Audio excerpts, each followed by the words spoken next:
पत्नी के अंतिम संस्कार व 13वीं के बाद रिटायर्ड पोस्टमैन मनोहर गांव छोड़कर मुंबई में अपने पुत्र सुनील के बड़े से मकान में आए हुए हैं। सुनील बहुत मनुहार के बाद यहां ला पाया है। यद्यपि वह पहले भी कई बार प्रयास कर चुका था, किंतु मां ही बाबूजी को यह कहकर रोक देती थी कि कहां वहां बेटे बहू की जिंदगी में दखल देने चलेंगे। यही ठीक है, सारी जिंदगी यहीं गुजरी है और जो थोड़ी सी बची है उसे भी यहीं रहकर काट लेंगे। ठीक है ना, बस बाबूजी की इच्छा मर जाती। पर इस बार कोई साक्षात अवरोध नहीं था और पत्नी की स्मृतियों में बेटे के स्नेह से अधिक ताकत नहीं थी, इसलिए मनोहर बंबई आ ही गए हैं। सुनील एक बड़ी कंस्ट्रक्शन कंपनी में इंजीनियर है। उसने आलीशान घर गाड़ी ले रखी है। घर में घुसते ही मनोहर ठिठक कर रुक गए।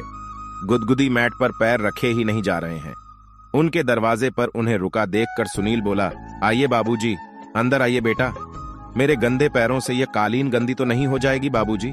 आप उसकी चिंता न करें। आइए, यहाँ सोफे पर बैठ जाइए। सहमे हुए कदमों में चलते हुए मनोहर जैसे ही सोफे पर बैठे तो उनकी चीख निकल गई। अरे रे, मर गया रे! उनके बैठते ही नरम और गुदगुदा सोफा की गद्दी अंदर तक धंस गई थी। इससे मनोहर चिहुक कर चीख पड़े थे। चाय पीने के बाद सुनील ने मनोहर से कहा, बाबूजी, आइए आपको घर दिखा दूं अपना। जरूर बेटा, चलो। बाबूजी, ये है लॉबी जहां हम लोग चाय पी रहे थे। यहाँ पर कोई भी अतिथि आता है तो चाय नाश्ता और गपशप होती है।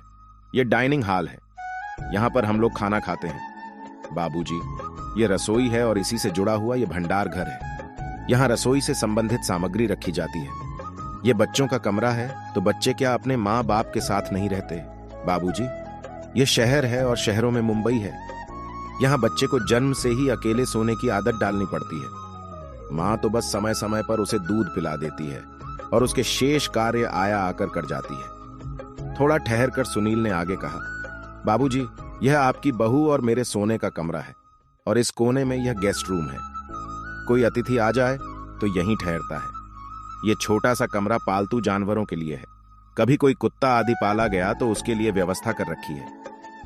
सीढ़ियां चढ़कर ऊपर पहुंचे सुनील ने लंबी चौड़ी छत के एक कोने में बने एक टीन की छत वाले कमरे को खोलकर दिखाते हुए कहा, बाबूजी, यह है घर का कबाड़ खाना। घर की सब टूटी फूटी और बेकार वस्तुएं यहीं पर एकत्र कर दी जाती हैं और दिवाली होली पर इसकी सफाई कर दी जाती है।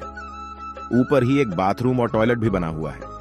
मनोहर ने देखा कि इसी कबाड़ खाने के अंदर एक फोल्डिंग चारपाई पर बिस्तर लगा हुआ है और उसी पर उनका झोला रखा हुआ है।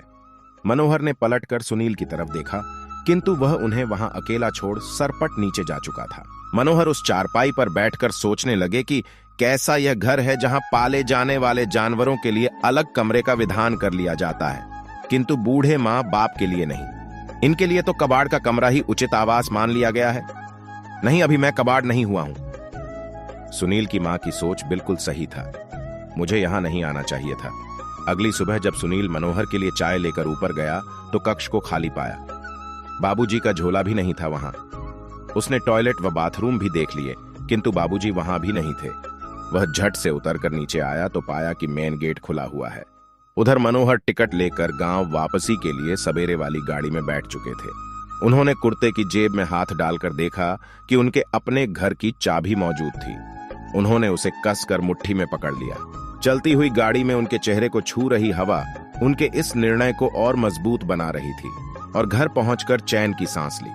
शिक्षा दोस्तों, जीवन में अपने बुजुर्ग माता पिता का उसी प्रकार ध्यान रखे जिस प्रकार माता पिता बचपन में आपका ध्यान रखते थे, क्योंकि एक उम्र के बाद बचपन फिर से लौट आता है। इसीलिए उस पड़ाव पर व्यस्त जिंदगी में से समय निकालकर उन्हें भी थोड़ा समय दीजिए, अच्छा लगेगा। सदैव प्रसन्न रहिए, जो प्राप्त है पर्याप्त है।